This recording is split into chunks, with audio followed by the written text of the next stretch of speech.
వి gold trusted gold buyers మీరు తాకట్టు పెట్టిన బంగారాన్ని విడిపించి ఈ రోజు ఉన్న మార్కెట్ ధరకు కొనబడను 7771077720.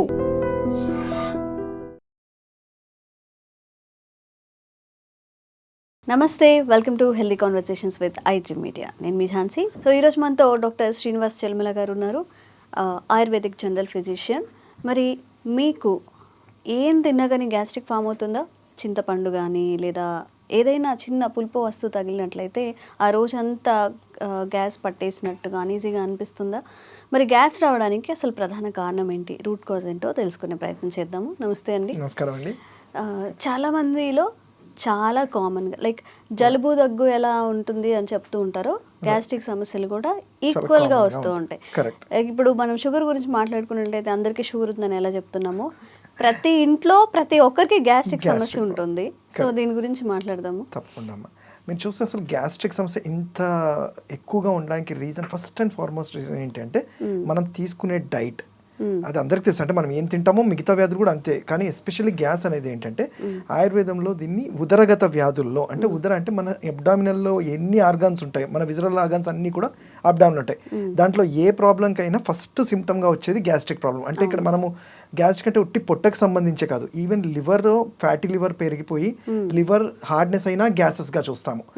ఈవెన్ ప్యాంక్రియాస్ కానివ్వండి, స్ప్లీన్ కానీ, ఈవెన్ అంటే ఏ దానికైనా ఇన్ఫ్లమేషన్స్ వచ్చినప్పుడు ఫస్ట్గా గ్యాసెస్, అది ఇంటెస్టైన్స్ దగ్గర నుంచి స్టమక్ వరకు కూడా చూసుకోవచ్చు. అయితే మీరు అడిగినట్టు కారణం చూసుకుంటే నేను అదే చెప్పాను కదా, మనం తీసుకునే డైట్ చాలా ఇంపార్టెంట్. ఇప్పుడున్న మన జనరల్ సిచ్యువేషన్ ఏంటంటే మనం ఈ ఉరుకుల పరుగుల్లో ఏదో బ్రేక్ఫాస్ట్ కానిచ్చేస్తాము, లేకపోతే కొన్నిసార్లు మధ్యాహ్నం తినకుండా నైట్ ఒకేసారి పొద్దున తినేసి నైట్ తినడం చేస్తాము. వీటన్నిటి వల్ల ఏంటి, మన మెటబాలిజం, మన గ్యాస్ట్రిక్ జ్యూసెస్ ఎలా పనిచేస్తాయంటే వాటికి ఎవ్రీ 6 hours ఎంతో కొంత పని ఉండాలి. మనం కూడా అంతే కదా, వర్క్ చేస్తుంటేనే యాక్టివ్గా ఉంటాం. సో మన సిస్టమ్ మనం ఏం చేస్తున్నామంటే ఎవ్రీ 6 hours తక్కువగా, అంటే లిమిటెడ్గా కొంచెం ఫుడ్ తీసుకోమంటాం. బట్ అంతేకాని ఒకేసారి నేను ఇంత తినేస్తాను లేకపోతే మళ్ళీ తినను అంటారు. అంటే మధ్యాహ్నం అవాయిడ్ చేయడము, నైట్ అవాయిడ్ చేయడము, వీటన్నిటి వల్ల పేగుల్లో ఆ పెరిస్టాల్టిక్ మూవ్మెంట్ తగ్గిపోయి అది గ్యాసెస్గా రిగజిటేట్ అవుతూ ఉంటుంది. ఒక్కొక్కసారి ఫార్టింగ్ లాగా అవుతుంది, ఒకసారి బెల్చింగ్ లాగా ఉంటుంది. ఇవన్నీ ఎక్కువైపోయినప్పుడే గ్యాస్ట్రిక్ వల్ల వచ్చే ఇతర ప్రాబ్లమ్స్ లైక్ ఇన్ఫ్లమేషన్ కానివ్వండి, అల్సర్స్ కానీ ఇవన్నీ చూస్తుంటాం. సో మెయిన్ కారణం మాత్రం టైమ్లీ ఫుడ్ తీసుకోకపోవడము, తీసుకున్న ఫుడ్ కూడా సరైన పోషకాహారం లేనివి, అంటే ఏదో తినాలి అని చెప్పేసి తినేయడము, బయట ఫుడ్స్. న్యాచురల్గానే మనం ఇంట్లో ఫుడ్కి బయటికి డెఫినెట్లీ తేడా ఉంటుంది. సో ఈ అవుట్ సైడ్ ఫుడ్స్ కూడా చాలా క్రియేట్ చేస్తుంది ఈ ప్రాబ్లమ్ని. ఓకే. మీరు చెప్పినట్టుగా ఇప్పుడు ఏంటంటే నైట్ భోజనం మానేయడం అనేది ఎవ్రీ హౌస్లో ఒక ప్రాక్టీస్ అయిపోయింది. ఏంటంటే ఒకరేమో కొంచెం ఫాస్టింగ్ చేస్తే కడుపు ఫ్రీ అవుతుందని అనుకొని, లేకపోతే పొద్దున్నంతా బాగా తిన్నాం కదా ఇంకా నైట్ తినొద్దని కొంతమంది.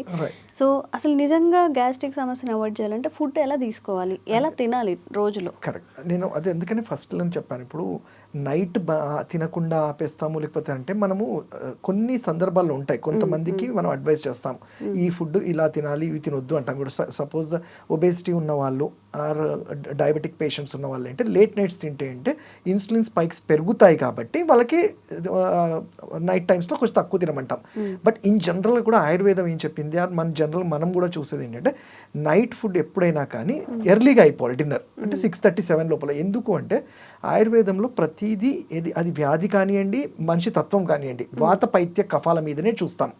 అంటే వాతంకి ఒక టైం అంటాము, పైత్యంకి ఒక టైం ఉంటుంది, కఫానికి ఒక టైం. ఆ టైంలలో అవి చాలా ఎక్కువగా యాక్టివ్గా ఉంటాయి.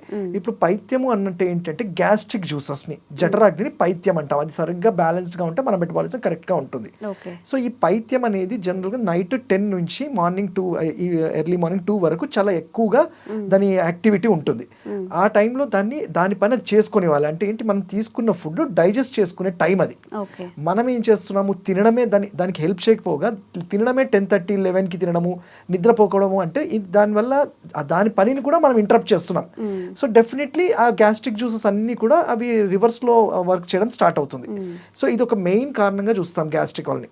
ఇంకా తినడం జనరల్ రూల్ ఏంటి అంటే నేను అదే చెప్పాను ఇంతకుముందు, మనము కొంచెంగా ఒక 6 hours గ్యాప్ ఇచ్చి, సో బ్రేక్ఫాస్ట్ మధ్యలో ఇన్ బిట్వీన్ మీల్స్లో ఏదైనా ఫ్రూట్స్ కానివ్వండి, ఏదైనా సలాడ్స్ లాంటివి 11 o'clockకి, మళ్ళీ 2 లోపల లంచ్, మళ్ళీ 4 o'clockకి మూంగ్ దాల్ అంటాం, పెసరపప్పు ఉడకబెట్టుకొని, ఇలాంటివి తినడం వల్ల లివర్కి కూడా మంచిది. నైట్ డిన్నర్ 6:30 లోపల. మీకు వీలైనంత వరకు నేను చెప్పేది ఎటువంటి వ్యాధులు లేవు ఏవంటే నార్మల్గా ఏం తీసుకుంటామో అది 6:30 లోపల ఫినిష్ చేయాలి. But when you're concern about weight గురించి కానీ అలా అన్నప్పుడు మనం దానికి తగ్గట్టు మిల్లెట్స్ కానివ్వండి, లైట్ బ్రేక్ఫాస్ట్ కానివ్వండి, ఇలాంటివి సజెస్ట్ చేస్తుంటాం. బట్ ఏదైనా లిమిటెడ్గా ఎక్కువ సార్లు తీసుకోమని చెప్తాం గ్యాస్ట్రిక్ అయినా. Okay okay. అండ్ కొంత మిస్కన్సెప్షన్ లేదా ఒక్కొక్కరు చెప్పడం వల్ల కూడా కన్ఫ్యూజన్ వస్తూ ఉండొచ్చు మేబీ. ఒకరేమో 2 సార్లు తినండి డేలో, మధ్యలో ఏం తీసుకోవద్దని చెప్తూ ఉంటారు. మీరేమో కొంచెం తక్కువ అమౌంట్లో ఎక్కువ సార్లు తీసుకోవచ్చు అని చెప్పి. దీనికి నేను ఒకటి చెప్తాను, ఎవరి పాయింట్ ఆఫ్ వ్యూలో అందరం కరెక్ట్. ఎందుకంటే ఎవరు ఏ డాక్టర్ అయినా కానీ ఒక పేషెంట్ని ఆలోచించుకొని చేస్తాం. కాకపోతే ఇక్కడ డాక్టర్స్ ఎప్పుడైతే మేము కామెంట్ పాస్ చేస్తామో అది ఆ వ్యాధి ఆ పేషెంట్ ఆ వ్యాధి తీవ్రతని బట్టి అది అడ్వైస్ చేస్తాం. ఇక్కడ ఇంకోటి అంటే ఎవరు ఎన్ని చెప్పినా మన బాడీ మనకి తెలుస్తుంది. ఇది ప్రతి ఒక్కరూ అర్థం చేసుకోవాలి. మనం ఏంటంటే ఇప్పుడు హెవీగా తిన్నారు లంచ్లో, మీరు నాన్ వెజ్ ఐటమ్స్ అన్నీ తిన్నాము. సో లేదు ఆయన చెప్పారు 6కి 30కి తినమన్నారు, నేను 2:32లో తిన్నాను, అయినా కానీ అంటే అది హెవీగా డైజెస్ట్ కానప్పుడు కూడా ఒకరు చెప్పారని చెప్పేసి అది మన బాడీ ఆల్రెడీ చెప్తుంది హెవీనెస్ ఉంది, నాకు అవ్వట్లేదు, కొంచెం వామిటింగ్ లాగా రావడం కానీ బ్లోటింగ్ ఉంది అన్నప్పుడు అలాంటప్పుడు హెవీ డైట్ తీసుకున్నప్పుడు ఈ కాన్సెప్ట్స్ ఆ రోజుకి మనం పక్కన పెడతాం. సో అంటే మన బాడీ ఏం చెప్తుందో అది మనం అర్థం చేసుకోవాలి. అండ్ ఇంకోటి ఏంటంటే మీరు తినకుండా ఉంటారు, సరే ఇంకొకరు చెప్పారు మార్నింగ్ తినమన్నారు ఈవినింగ్ తినవద్దు అంటే మీరు ఒక 1 వీక్ అబ్జర్వ్ చేస్తే మీరు చూస్తుంటారు చాలా డైట్స్ వస్తాయి, అన్ని ఇది తినొచ్చు అది తినొచ్చు అని. వీటి వల్ల 1 వీక్ తర్వాత చాలా రకాల సిమ్టమ్స్ కనపడుతుంటాయి. కొంతమంది నాకు చాలా యాక్టివ్గా ఉన్నానంటారు, కొంతమంది వీక్గా ఉన్నానండి, చాలా నాకు ఎందుకో చిరాక్గా ఉంది. ఎందుకంటే న్యూట్రియన్స్ బాడీకి సప్లై లేనప్పుడు కూడా చిరాకు ఇవన్నీ వస్తుంటాయి. సో ఇక్కడ మనకు అర్థమైపోతుంది ఈ డైట్కి మనం సూట్ అవుతామా లేదా అనేది. సో దాన్ని బట్టి. అండ్ ఇంకోటి ఇన్ జనరల్గా ఆయుర్వేద వైద్యుడికి నేను చెప్పేది ఒకటి ఏంటంటే మన ఇండియన్ కల్చర్ ఒకటే దాని మీద ఉంటుంది, మధుర ఆమ్ల లవణ కటుతిక్త కషాయ రసాలు అంటాం. మీరు ప్రపంచంలో ఏ కంట్రీకి వెళ్ళినా ఈ టేస్ట్ల గురించి మాట్లాడరు, రుచులు ఫుడ్ రుచి గురించి మాట్లాడరు. మన ఇండియన్లో మన భారతీయులో మనం అంటాము మధుర ఆమ్ల లవణ కటుతిక్త కషాయాన్ని అంటాం. అయితే అంటే అప్పట్లో అంటే ఈ కాన్సెప్ట్ ఎప్పుడు అంటే కొన్ని ఇయర్స్ బ్యాక్ అప్పుడు వాళ్ళకు ఉన్న ఎనర్జీకి వాళ్ళు చేసే వర్క్స్కి ప్రతి ఫుడ్లో ఈ అన్ని రకాల టేస్ట్ చూసేవాళ్ళు. సో వాళ్ళకి ఏంటంటే గ్యాస్ట్రిక్ కాదు కదా, ఈ జీర్ణ సమస్యలు అలాంటివి ఏమి ఉండకపోయేది, దాని తగ్గట్టు ఫిజికల్ యాక్టివిటీ కూడా ఉండేది. కాకపోతే ఇప్పుడు నేను చెప్పిన అన్ని టేస్ట్లు రోజు చూడలేము, అలా అని చెప్పేసి ఒకటే టేస్ట్ మీద ఉండడం కూడా కరెక్ట్ కాదు. అంటే మీరు చూస్తే ఇదే డైట్ ఇదే పర్టికులర్గా తినాలి అని చెప్పేసి కొంతమంది ఫ్రూట్స్ మీదనే ఉంటారు. సో లాభం ఏమి ఉండదు. అంటే మన కాన్సెప్ట్ మారాలి. మీరు డైట్ చేసేది ఉట్టి వెయిట్ లాస్ గురించి కాదు. అంటే అందరికీ మెయిన్గా ఏముంటుంది అంటే నేను వెయిట్ లాస్ అవ్వాలి సో మిగతా అన్నీ తగ్గుతాయి అంటారు. 100% ట్రూ. బట్ వెయిట్ లాస్ అనేది మీరు ప్రాపర్గా చేస్తున్నారా లేదా, ఉట్టి ఫ్యాట్ తగ్గుతుందా, మిగతా ఎలక్ట్రోలైట్స్ ఎనర్జీ కూడా వెళ్తుందా అనేది చూసుకోవాలి. సో నేను ఇచ్చే సజెషన్ అంటే మన బాడీని మనం అర్థం చేసుకోవాలి, ఎవరు ఏ డైట్ చెప్పినా. కాకపోతే నిజంగానే మీకు ప్రాబ్లం ఉండి ఈ డైట్ చేయాలనుకుంటే సింపుల్ ఒక ఆయుర్వేద వైద్యుని కలిస్తే మీ నాడీ చూసి మీ తత్వం ఏంటో తెలుస్తుంది. అంటే మనం జనరల్ ఇప్పుడు ఎక్కడో వెళ్ళి ఏదో వెయింగ్ మెషిన్లో వేసి మన మెషిన్ ఇంత వెయిట్ అవి చెక్ చేసుకునే బదులు ప్రాపర్గా ఒక ప్రొఫెషనల్గా ఆయుర్వేద వైద్యుని కలిస్తే మీ నాడిని చూసి వాత పైత్య కఫాలు చూసి మీకు ఒక డైట్ లాంటి చెప్పడానికి వీలవుతుంది. సరే అది ఎక్యురేట్గా ఎస్ వాతం వాళ్ళు ఇలా ఉంటారు కాబట్టి ఇవి చేయాలి, పైత్యం వాళ్ళు ఇలా, కఫం వాళ్ళు ఇలా చెప్తాం కాబట్టి ఈజీ అయిపోతుంది. అప్పుడు ఈ డైట్ గురించి మీరు ఇట్లా కంగారు పడి కన్ఫ్యూజన్ అవ్వాల్సిన అవసరం ఉండదు. ఇండివిజువల్గా కస్టమైజ్ చేస్తాం కూడా. ఓకే. అండ్ గ్యాస్ట్రిక్ నుంచి బయటపడడానికి హోమ్ రెమెడీస్ కానీ లేదా ఆయుర్వేదంలో కానీ ఎలాంటి మందులు అనేవి అవైలబుల్గా ఉన్నాయి? తప్పకుండా. ఇన్ఫాక్ట్ గ్యాస్ట్రిక్కి అంటే మేము చెప్పగా ఈ గ్యాస్ట్రిక్ వల్ల అల్సర్స్ ఇవన్నీ ఫామ్ అవుతాయి. కొన్ని సందర్భాల్లో ఇది గ్యాస్ట్రిక్ ఎలా ఉంటుందంటే అంటే చిట్కా కన్నా ముందు ఇది చెప్తున్నాను, ఎలా ఉంటుందంటే ఈవెన్ సైకలాజికల్గా మనిషి ఎప్పుడైతే యాంగ్జైటీ పెరుగుతుందో హైడ్రోక్లోరిక్ యాసిడ్ కూడా అనీవెన్గా పెరిగి అది కూడా డిస్టర్బ్ చేస్తుంది. అంటే ఇక్కడ ఏంటంటే చిట్కా అనేది ఫస్ట్ నిద్ర సరిగ్గా ఉండాలి. అండ్ ఇంకోటి ఏంటంటే సరే అల్సర్స్ వచ్చాయా, వాటికి ట్రీట్మెంట్స్ ఎలాగుంటాయి, ఆయుర్వేద ఔషధాలు ఇస్తాము, పంచకర్మ థెరపీస్ చేస్తాము, వాళ్ళకి రెగ్యులర్ హ్యాబిట్స్ అని చెప్తాం. బట్ ఈ గృహ చిట్కాల్లో ఏంటంటే గ్యాస్ట్రిక్ అవుతుంది ఏంటి, ఇంతకుముందు చెప్పినట్టు గ్యాస్ రిలీవ్ అవ్వకుండా పైకి ఎగదన్నుతుంది. అండ్ తిన్న వెంటనే అది సరిగ్గా డైజెస్ట్ అవ్వక అంతా పేరుకుపోయి అది మన తేన్పుల్లాగా రావటము, కొన్ని సందర్భంలో ఇండైజెస్టెడ్ పుల్లటి తేన్పులు కూడా చూస్తుంటాం. సో ఫస్ట్ థింగ్ మనకి ఫస్ట్ వినేది ఏంటి, ఛాతిలో మంట అంటారు. గ్యాస్ట్రిక్ అంటే బర్నింగ్ సెన్సేషన్ లాగా ఉంది డాక్టర్ గారు అంటే వెంటనే వెళ్ళి షాప్లో ఒక టాబ్లెట్ తీసుకుంటారు. దానికన్నా నేను సజెస్ట్ చేస్తాను మన వంటింట్లో ఉండే ఇంగువ. సింపుల్ కొంచెం ఇంగువ, అది టేస్ట్ బాగుండకపోవచ్చు కానీ కొంచెం ఇంగువ తీసుకొని నాలుగు కింద పెట్టుకొని చప్పరించడం వల్ల 15 to 20 minutesలో మనకి ఆ గ్యాస్ట్రిక్ అనేది రిలీవ్ అవుతుంది. అంత అది బెస్ట్ యాంటాసిడ్ అని చెప్పొచ్చు. అలానే దాన్ని మేము ఔషధాల్లో కూడా ఇస్తాము, హింగు వచ్చాది చూర్ణం అని కానివ్వండి, ఇలాంటి వాటి యాజ్ కాంబినేషన్స్ కూడా ఇస్తుంటాం. ఓకే. బట్ మనకి ఇంట్లో డైరెక్ట్గా దొరుకుతుంది. ఇంకొన్ని సందర్భాల్లో కడుపులో మంటలాగా ఉండి గ్యాస్ట్రిక్ లాగా ఉంది అంటే ధనియాలు సింపుల్ మీరు ఏం చేయాలి సార్, ధనియాలు అలా తీసుకొని నీళ్ళలో బాయిల్ చేసుకొని వాటిని ఫిల్టర్ చేసుకొని తాగితే కూడా ఇమీడియట్ గా గ్యాస్ట్రిక్ అనేది రిలీవ్ అవుతుంది.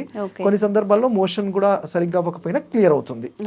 సో ఇవి నార్మల్ గా ఎవరైనా చేసుకునేవి ఇంట్లో. కాకపోతే అది బాగా ముదిరితే మాత్రం ఆయుర్వేద వైద్యుడు కలిసి ట్రీట్మెంట్ తీసుకోవడం బెటర్. అండ్ అన్నిటికీ కూడా హోమ్ రెమెడీస్ అనేవి తప్పకుండా ఇలాంటివి చేస్తే మాత్రం మంచి ఉపయోగంగా ఉంటుంది. ఓకే, అన్నిటికీ హోమ్ రెమెడీస్ మాత్రమే పనిచేయవు కాబట్టి నిజంగా సీరియస్ గా సిచ్యువేషన్ ఏదన్నా ఇంకొంచెం సీరియస్ అవుతుంది అన్నప్పుడు గైడ్ లైన్స్ త్రూ అంటే మేము చెప్పేది కూడా ఏముంటుంది, ఇలాంటివి ఇప్పుడు మేము చెప్పినా కానీ పేషెంట్ చూసినా కానీ వాళ్ళకు కెమికల్ బేస్డ్ అని కాకుండా ఇంట్లో మనకి దొరికేవి, కాకపోతే అలా తీసుకోలేనప్పుడు వాటిని మేము యాజ్ ఎ ఫార్ములేటెడ్గా కషాయమ్స్ కానివ్వండి గుళికల్లాగా ఇవ్వాల్సి ఉంటుంది. అంటే నేను చెప్పేది ఏంటి, దీనివల్ల ఎటువంటి సైడ్ ఎఫెక్ట్స్ ఏమీ లేదు, అన్ని ఉన్న సైడ్ ఎఫెక్ట్స్ అన్ని గుడ్ సైడ్ ఎఫెక్ట్సే ఉంటాయి. ఓకే ఓకే, థ్యాంక్ యూ అండి. And for more videos, please subscribe to iDream. Please subscribe to iDream. Please subscribe iDream. And please subscribe to iDream. For more videos, subscribe to iDream. please like, share and subscribe to the channel. Congratulations, iDream. Subscribe to iDream. Subscribe to iDream. So subscribe to iDream Media. iDream ki iDream team andarki huge congratulations. Please subscribe iDream Media. Please subscribe to iDream. Subscribe iDream. Please subscribe to iDream.